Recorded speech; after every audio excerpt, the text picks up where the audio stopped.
আসসালামু আলাইকুম। আপনারা কেমন আছেন? নিশ্চয়ই ভালো আছেন। প্রিয় মানুষের জন্য প্রিয় রান্না।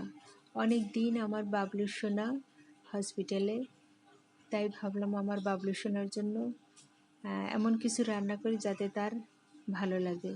মাছের কাঁটা খেতে পারবে না এত দূর জার্নি করে এসে, তাই আমি তার জন্য গরুর গোস্ত দিয়ে আলু রান্না করি।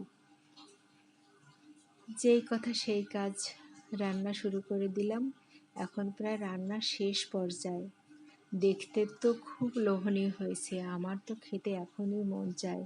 অল্প রান্না করেছি, আমার বাবলু সোনা আবার বাসি জিনিস খেতে পারে না। সে রান্না করলে একবার খাবে, পরে হয়তো বা দ্বিতীয়বার রিকোয়েস্ট করলে একটু খাবে, কিন্তু তারপর আর না।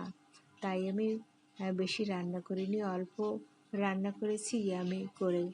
আশা করি অনেক অনেক ভালো লাগবে আমার বাবলু সোনার। আমার বাবলু সোনাও যদি খেয়ে ভালো বলে, আমার মনে হয় যেন আমি পৃথিবীটা হাতের মুঠায় পেয়েছি। আল্লাহ হাফেজ, ভালো থাকবে।